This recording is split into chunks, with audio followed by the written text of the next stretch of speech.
Students, आज हम 2023 का जो प्लस टू का बोर्ड का एग्ज़ाम था उसके जो चारों कोड हैं उनके जितने भी ऑब्जेक्टिव क्वेश्चंस थे उनको डिस्कस करने जा रहे हैं। ठीक है, इसमें चारों के चारों कोड डिस्कस करेंगे। ठीक, देखते हैं। तो जिसमें फर्स्ट क्वेश्चन है, in a P type semiconductor the minority charge carriers are. देखो, पी टाइप में मेजोरिटी तो कौन होते हैं? होल्स होते हैं। ठीक है, मेजोरिटी जो चार्ज कैरियर है वो क्या होंगे? होल्स होंगे। तो जो माइनॉरिटी हैं वो क्या होते हैं? इलेक्ट्रॉन्स होते हैं। माइनॉरिटी चार्ज कैरियर क्या होंगे? इलेक्ट्रॉन। तो इसका जो ऑप्शन नंबर ए है वो करेक्ट आंसर होगा। ठीक है, तो क्वेश्चन नंबर सेकंड देखते हैं। सेकंड क्वेश्चन भी इसी का है, सेमीकंडक्टर का।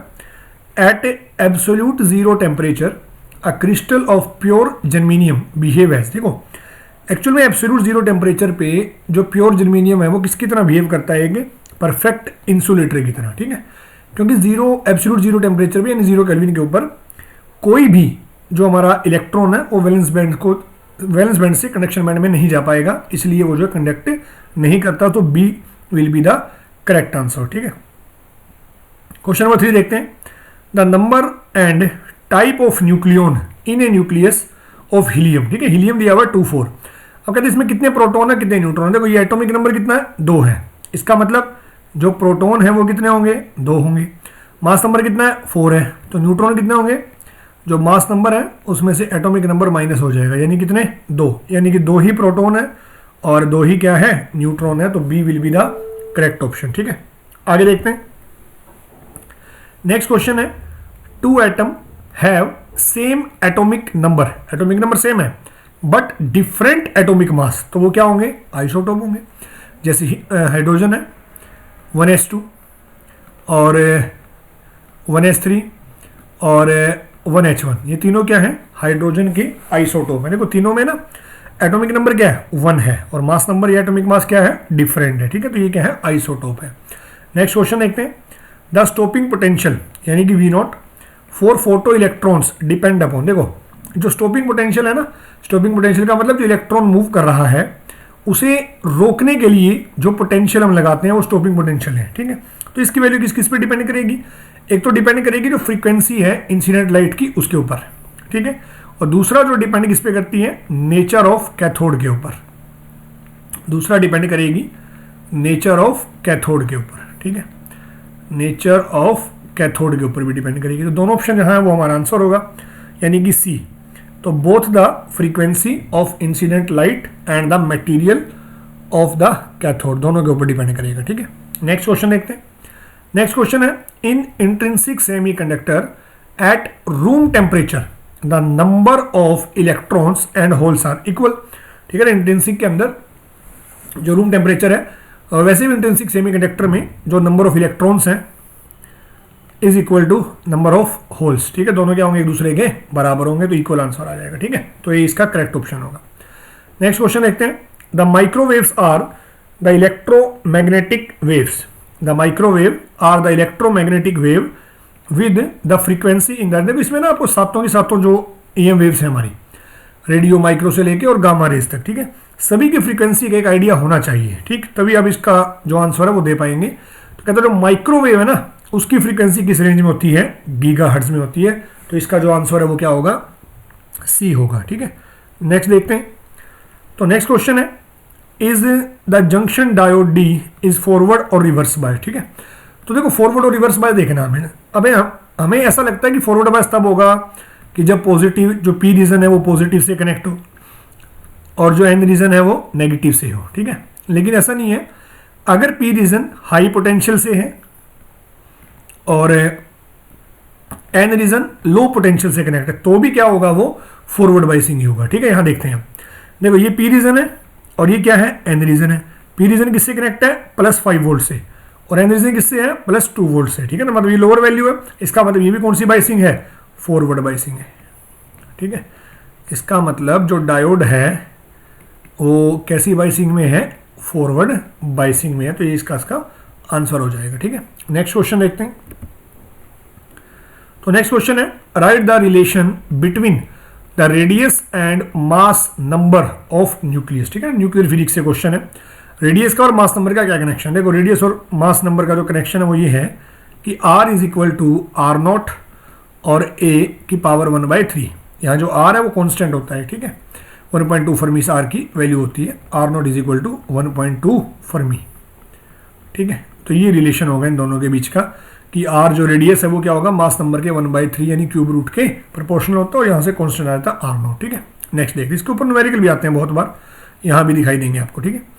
अब देखो ये जो क्वेश्चन है ना, ये इस बार जो नया सिलेबस अपडेट हुआ है हरियाणा बोर्ड का उसमें नहीं है, ठीक है। तो a = 1 b = 1 find the value, actual में ये कैंडिडेट होता है, ठीक है, आपने नहीं पढ़ा होगा, इस बार सिलेबस में नहीं है, ये कैंडिडेट है और इसकी जो वैल्यू आती है वो 1 आ जाएगी, ठीक है, इस बार इस सिलेबस में नहीं है, तो आपको ज़्यादा ध्यान देने की जरूरत नहीं है इस पर।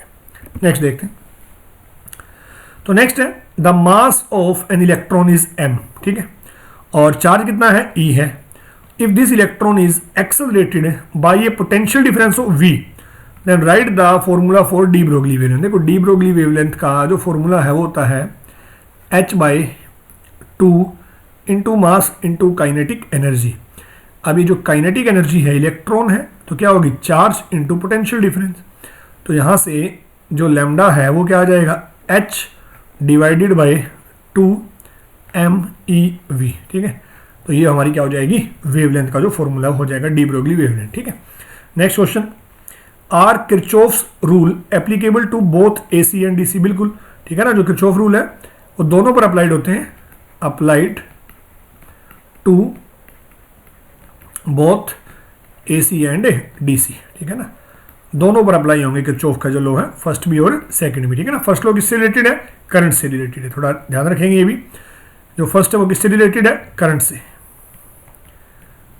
रिलेटेड है, और जो सेकंड है वो किससे रिलेटेड है, वोल्टेज से, ठीक है। साथ साथ जो क्वेश्चन बने हुए हैं ना वो तो हैं ही, और जो बन सकते हैं वो भी डिस्कस करते हैं।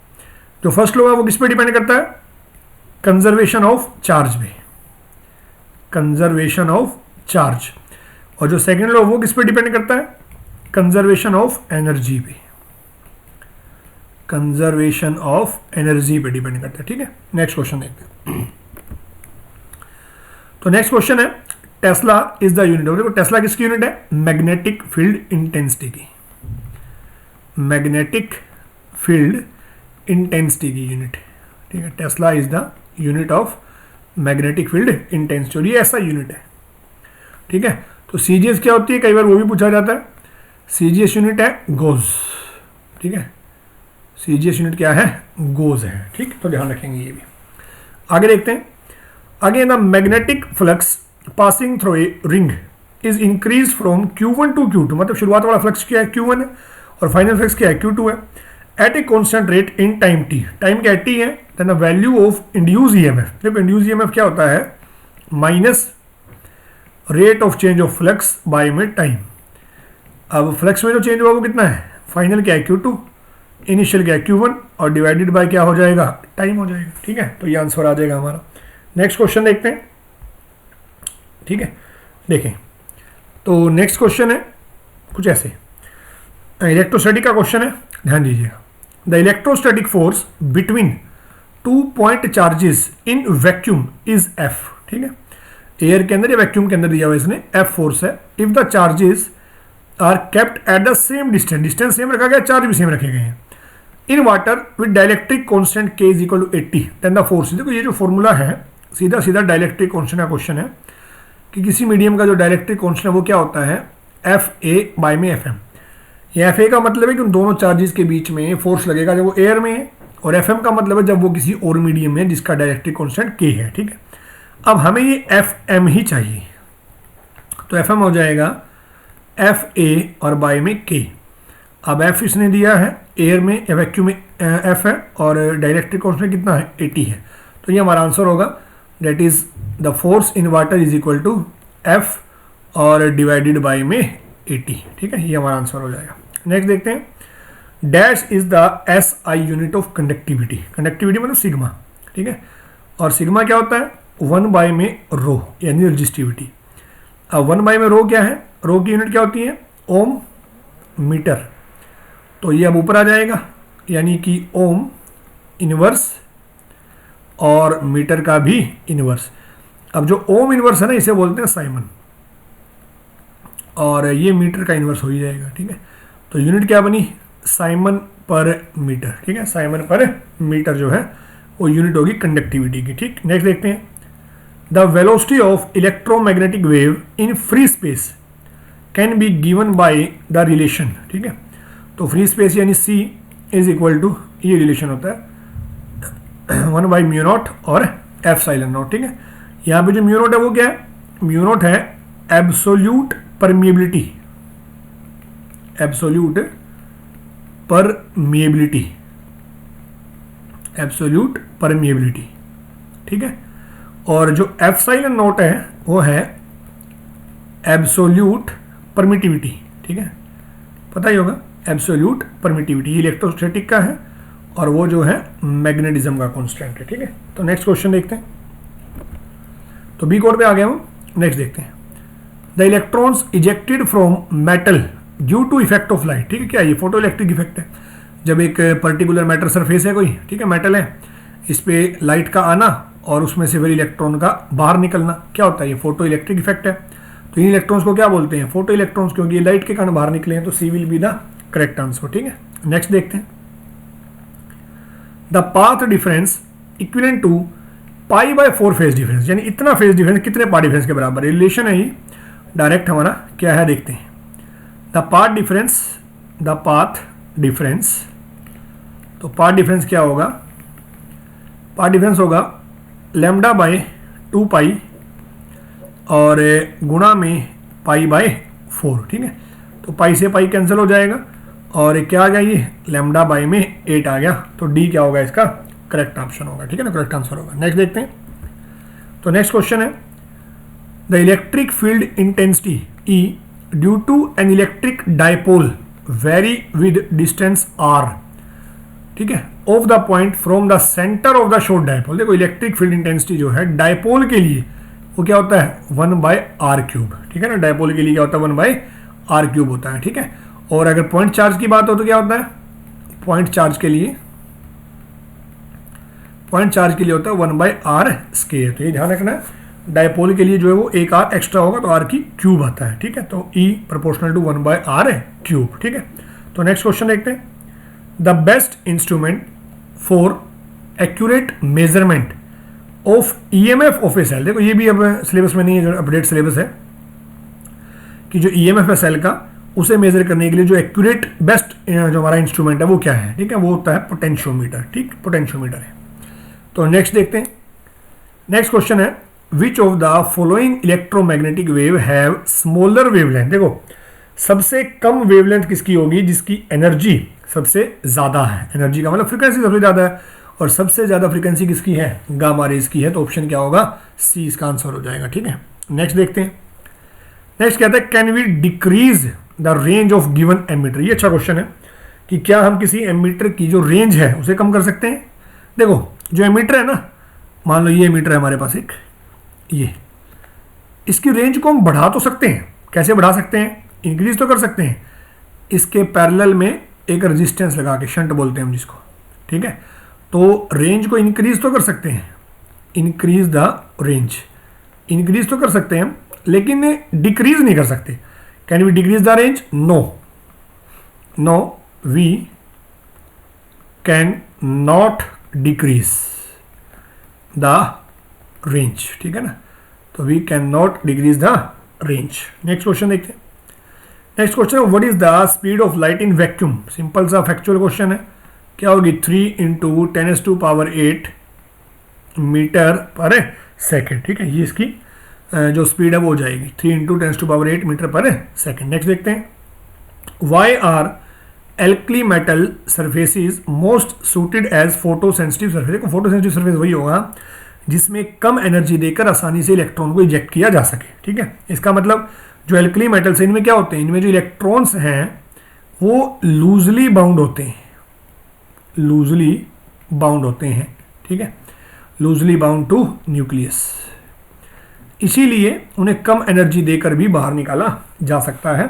और इसीलिए जो एल्कली मेटल्स हैं वो हमारे लिए जनरली यूज किए जाते हैं एज फोटो सेंसिटिव सरफेसेस, ठीक है। तो नेक्स्ट क्वेश्चन देखते हैं, नेक्स्ट क्वेश्चन है, एन इंडक्टर, मतलब जो एल है, act as a conductor for DC, act as a conductor for DC, DC के लिए कंडक्टर की तरह बिहेव करता है वो। क्यों? देखिए, सबसे पहले जो एक्सएल है, एक्सएल क्या होगा, ओमेगा एल होगा, ठीक है। तो इसका मतलब जो एक्सएल है वो क्या होगा, 2 पाई न्यू एल हो जाएगा, ठीक है। अब एक्सएल क्या हो गया, फ्रीक्वेंसी के डायरेक्टली प्रोपोर्शनल हो गया, और डीसी के लिए फ्रीक्वेंसी क्या होती है, डीसी के लिए फ्रीक्वेंसी तो क्या होगी, 0 होगी, ठीक है ना, मिनिमम होगी। तो मिनिमम फ्रीक्वेंसी, इसका मतलब जो एक्सएल है वो भी क्या हो जाएगा, मिनिमम हो जाएगा। तो इसलिए जो डीसी है वो क्या करेगी, ईजिली पास हो जाएगी, और ईजिली पास होने का मतलब क्या है, कंडक्टर की तरह बिहेव करेगा, ठीक है। तो ये हमारा आंसर हो जाएगा। Next question, the Boolean expression for NAND gate, ये भी फिर वही है, इस बार जो अपडेटेड सिलेबस है उसमें ये नहीं है, फिर भी अगर दो इनपुट है हमारे पास, एक ए और एक बी है, तो नैंड गेट क्या होगा, दोनों का मल्टीप्लाई और उसका बार यानी उल्टा हो जाता है, ठीक है। तो आपको ज़्यादा ध्यान देने की जरूरत नहीं है इसके ऊपर। तो नेक्स्ट देखते हैं, capacity can be increase by connecting different capacitor. देखो जो कैपेसिटर है ना, अगर कैपेसिटर सीरीज में कनेक्ट होते हैं तो नेट क्या होता है, कुछ इस तरह से 1/C1 plus 1/C2 and so on. और अगर वो पैरेलल में है, अगर वो पैरेलल में है तो जो C है वो क्या होगा, C1 प्लस C2। अब इसमें क्या होगी, कैपेसिटी इंक्रीज होगी। इसका मतलब capacity can be increase by connecting different capacitor in parallel. तो हमारा जो आंसर है वो क्या हो जाएगा, पैरेलल हो जाएगा, ठीक है। नेक्स्ट क्वेश्चन देखते हैं। तो नेक्स्ट क्वेश्चन है, द एवरेज पावर कंज्यूम पर cycle in an ideal capacitor, ठीक है। एक आइडियल कैपेसिटर में कितनी एवरेज पावर जो है वो कंज्यूम होगी, आइडियल कैपेसिटर में कितनी आइडियल पावर कंज्यूम होती है, 0, ठीक है। कितनी होगी, 0, कैपेसिटर में भी और इंडक्टर में भी, क्योंकि यहाँ है ना जो फेज डिफरेंस होता है फाई, वो क्या हो जाता है, 0। तो जो पावर का फॉर्मूला है वो होता है VRMS IRMS, और सॉरी 90 होता है, ठीक है ना, फाई क्या होता है 90 और कोस 90, ठीक है। तो पावर क्या आ जाएगी, 0 आ जाएगी। नेक्स्ट देखते हैं, the relation between the angle of incidence, ठीक है, और एंगल ऑफ प्रिज्म और angle of minimum deviation for a triangular prism. क्या रिलेशन होता है वो रिलेशन होगा कि जो डेल्टा एम है, this is equal to I plus E minus angle A, ये रिलेशन है। यहाँ पे जो ई है ना वो क्या है, एंगल ऑफ एमरजेंस है, एंगल ऑफ एमरजेंस है, ठीक है। नेक्स्ट देखते हैं, नेक्स्ट है, isotone are the nuclide which contain same number of neutrons, same number of neutrons, ठीक है।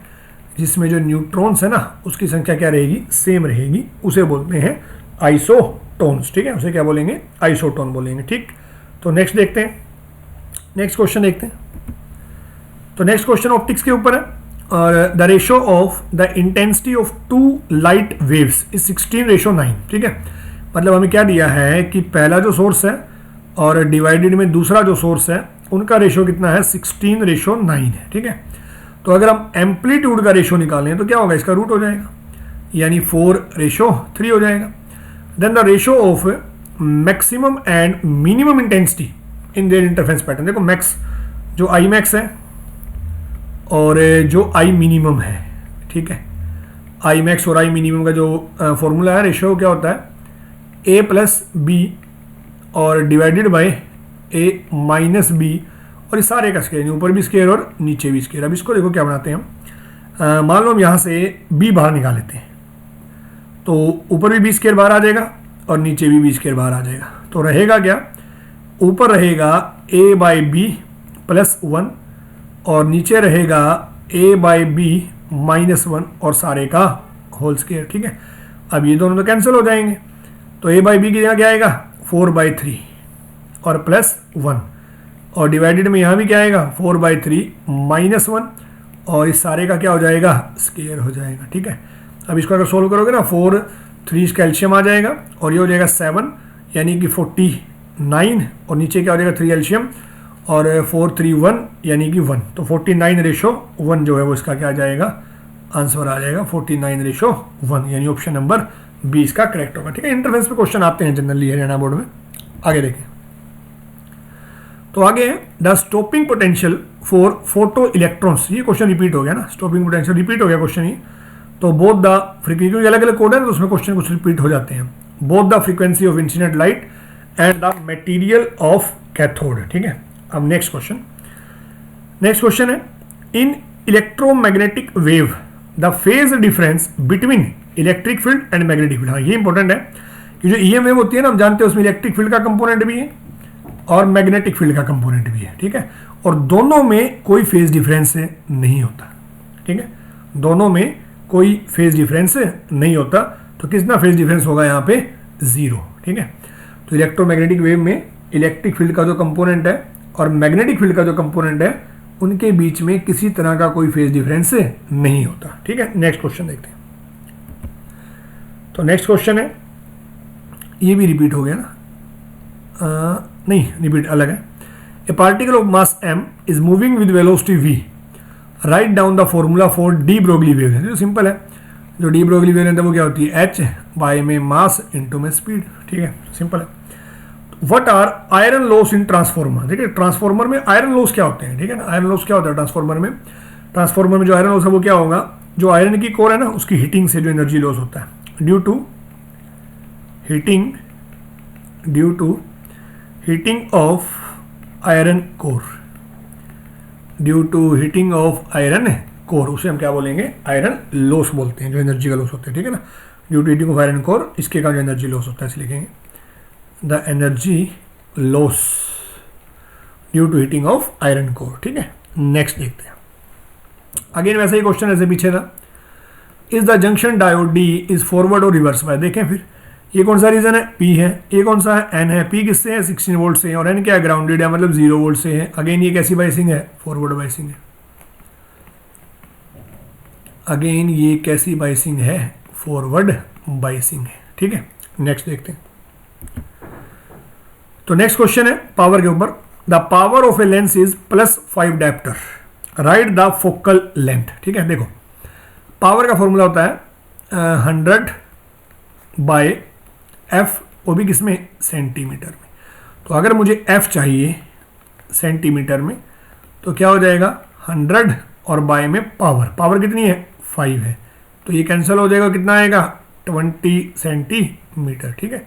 तो जो आंसर है वो आ जाएगा 20 सेंटीमीटर आ जाएगा, ठीक है। नेक्स्ट क्वेश्चन देखते हैं। तो नेक्स्ट क्वेश्चन है, calculate the ratio of the radii of 2 nuclei. मैंने कहा था वैसे क्वेश्चन आते हैं, पीछे भी था ऐसा एक, और इस बार वैल्यू दे दी। ऑफ मास नंबर 27 एंड 64, ठीक है ना। 2 न्यूक्लियाई अलग अलग, एक का मास नंबर 27 एक का 64 है, तो उनकी रेडियस का रेशियो बताना है। देखो ये क्वेश्चन सीधा सीधा इसके ऊपर डिपेंड है, ये जो रिलेशन है, ठीक। तो पहले की रेडियस मैंने मानी R1, दूसरे की रेडियस मानी R2। तो पहले का क्या था? 27 और दूसरे का क्या है? 64, और इनका क्या है? Cube root. अब 27 का क्यूब रूट क्या होगा? 3, और 64 का क्या होगा? 4। तो आंसर क्या आ जाएगा? 3/4 आ जाएगा, ठीक है। नेक्स्ट है, the electric field due to an electric dipole, ठीक है ना। इलेक्ट्रिक डायपोल का जो इलेक्ट्रिक फील्ड है वो सिमेट्रिक है। किसके अबाउट सिमेट्रिक है? सिलेंड्रिकली सिमेट्रिक होता है, ठीक है। किसके अबाउट सिमेट्रिक है? वो सिलेंड्रिकली सिमेट्रिक होता है, ठीक। तो नेक्स्ट क्वेश्चन देखते हैं। तो नेक्स्ट क्वेश्चन है, the electromagnetic wave of frequency range, देखो ये भी डाटा आपको याद रखना पड़ेगा, फ्रॉम दिस टू दिस, यानी 5 × 10⁵ से और 10⁻⁹ हर्ट्ज तक, ठीक है। किस EM वेव की जो फ्रीक्वेंसी लाई करती है? तो वो किसकी होती है? रेडियो वेव्स की, ठीक है। फैक्चुअल है, थोड़ा सा आपको ध्यान रखनी पड़ेगी ये रेंज सभी की सभी वेव्स की जो साथ के साथ वेव हमारी, ठीक है, EM वेव। नेक्स्ट है the conductance of a wire of resistance 2 micro ohm. देखो कंडक्टेंस क्या होता है? G क्या होगा? 1/r, 1/2 माइक्रो का मतलब 10⁻⁻⁶। अब इसको मैं लिखूंगा जैसे 10/2 × 10⁵ तो आंसर क्या आ जाएगा? 5 × 10⁵ और ये क्या यूनिट होगी इसकी? ओम इनवर्स, ठीक है। और ओम इनवर्स क्या होता है? साइमन, ठीक है। ओम इनवर्स क्या होगा? साइमन होगा। अभी पीछे भी क्वेश्चन भी रहेगा सही, ठीक है। तो नेक्स्ट देखते हैं। तो नेक्स्ट है the peak value of 220 volt AC, ठीक है ना। 220 वोल्ट जो AC है उसकी पीक वैल्यू क्या होगी? इसके लिए फॉर्मूला देखते हैं, 220 वोल्ट पीक वैल्यू, ठीक है। तो इसका मतलब जो VRMS है वो होती है V0 बाय में √2, ठीक है। तो वी नोट क्या होगा, √2 और गुणा में VRMS, ठीक।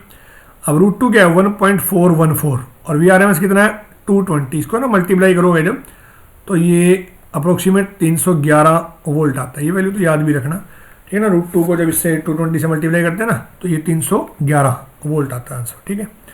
नेक्स्ट देखते हैं, the power factor of an AC circuit is given by, ठीक है। पावर फैक्टर जो कोस फाई है वो क्या होता है R/Z। R क्या है यहाँ रजिस्टेंस, R क्या है रजिस्टेंस और Z क्या होगा इम्पीडेंस, ठीक है। कोस फाई क्या हो जाएगा R/Z हो जाएगा। ये फॉर्मूला होता है हमारा पावर फैक्टर के लिए, ठीक है। आगे देखते हैं, तो नेक्स्ट क्वेश्चन है, 2 light waves of equal amplitude, दोनों का एम्पलीट्यूड सेम है, एंड वेवलेंथ भी सेम है, आर सुपर इम्पोज यानी इंटरफेरेंस की बात करेगा, the amplitude of the resultant wave will be maximum. अब कहाँ एम्पलीट्यूड मैक्सिमम होगा, when the phase difference between them is 0, obvious सी बात है, ठीक है ना। 0 पे क्या होगा, जो हमारा कंस्ट्रक्टिव इंटरफेरेंस होगा तो वहाँ पे जो मैक्सिमम एम्पलीट्यूड है वो हो जाएगा 0 के ऊपर, π/2 पे नहीं होगा, π/4 पे नहीं होगा और पाई पे भी नहीं होगा, ठीक है। तो किस पे होगा 0 पे। नेक्स्ट देखते हैं, if E and B represent electric field and magnetic field vector of the EM wave, the direction of propagation of electromagnetic wave is, ठीक है। देखो जो इलेक्ट्रोमैग्नेटिक वेव का प्रोपेगेशन है ना वो क्या होता है, दोनों E और B के परपेंडिकुलर होता है। इसका मतलब उसकी डायरेक्शन क्या होगी E×B, ध्यान रखना E×B उसकी डायरेक्शन होगी, ठीक है। नेक्स्ट देखते हैं, तो नेक्स्ट क्वेश्चन है, which of the following has minimum stopping potential. देखो जो स्टॉपिंग पोटेंशियल है ना वो होता है जो हमारी वेवलेंथ है उसके इनवर्सली प्रोपोर्शनल, ठीक है ना। वेवलेंथ क्या होता है इनवर्सली प्रोपोर्शनल होता है, ठीक है। अब जिस कलर की वेवलेंथ सबसे ज्यादा होगी उसका स्टॉपिंग पोटेंशियल सबसे कम होगा, तो सबसे ज्यादा वेवलेंथ किसकी होती है रेड कलर की, तो डी इसका आंसर हो जाएगा, ठीक है। नेक्स्ट अगेन फिर रिपीट हो गया, the best instrument for accurate measurement of EMF of SL क्या होगा पोटेंशियोमीटर, बाकी इस बार सिलेबस में नहीं है। नेक्स्ट देखते हैं, नेक्स्ट क्वेश्चन है, the mass of A charge particle is m, ये भी रिपीट हो गया है ना, बस वहीं इलेक्ट्रॉन था, and has charge q, if this particle is accelerated by a potential difference v, then write the formula for de Broglie wavelength. Again formula lambda is equal to h by 2m into kinetic energy. तो जो kinetic energy है उसकी value रख देंगे 2m into charge into potential difference, ये formula आ जाएगा, ठीक है। तो नेक्स्ट है, calculate the ratio of the radii of 2 nuclei of mass number 1 and 27। Same question जैसा भी थोड़ी देर पहले हुआ है, R1/R2 इज इक्वल टू 1/27 और इसका क्या होगा 1/3, 1 का क्यूब रूट 1 है, 27 का 3 है, तो आंसर क्या आ गया 1:3 आ जाएगा, ठीक है। नेक्स्ट क्वेश्चन देखते हैं, तो नेक्स्ट क्वेश्चन है, the distance between 2 charge particle is half, what will be the effect on force between them, यानी इलेक्ट्रोस्टैटिक का क्वेश्चन है। फोर्स क्या होता है K, दो चार्जेस मान लो सेम है, डिवाइडेड बाय R², बाकी सेम दिया नहीं है, हमें सिर्फ डिस्टेंस रिलेशन देखना है, ठीक है ना। तो डिस्टेंस क्या हुआ हाफ हुआ है, तो डिस्टेंस अगर हाफ होगा तो जो नया फोर्स है वो क्या हो जाएगा R/2 और इसका स्क्वायर 4 ऊपर चला जाएगा, तो जो नया फोर्स है वो क्या हो जाएगा पहले वाले का 4 टाइम हो जाएगा, ठीक है। पहले वाले का कितने टाइम 4 टाइम हो जाएगा, ठीक। तो ये आंसर हो जाएगा 4 टाइम्स, 4 टाइम, ठीक है। नेक्स्ट देखते हैं, on which factor does the capacitance of a capacitor depend. देखो कैपेसिटर जो है ना जनरली वो डिपेंड करता है जनरली 2 फैक्टर्स के ऊपर, एक होगी डायमेंशंस, डायमेंशन में साइज होगा, ठीक है ना, डायमेंशंस साइज वगैरह, डिस्टेंस d है जैसे एरिया है पैरेलल प्लेट के लिए, और दूसरा होगा medium between the plates, medium between the plates, ठीक है, मीडियम बिटवीन द प्लेट, इस पे भी डिपेंड करेगा, ठीक है। आगे देखते हैं, the fall of potential per unit length of a wire, ठीक है, यानी पोटेंशियल का चेंज होना लेंथ के साथ, dV/dr या dV/dl, ये क्या कहलाता है, this is called potential gradient, this is called potential gradient, ठीक है। नेक्स्ट क्वेश्चन देखते हैं, तो नेक्स्ट क्वेश्चन है, if omega is the angular frequency of AC then the reactance offer by inductance and capacitance are XL and XC. देखो जो XL है वो क्या होता है, ओमेगा एल होता है, यह इंडक्टेंस होगा।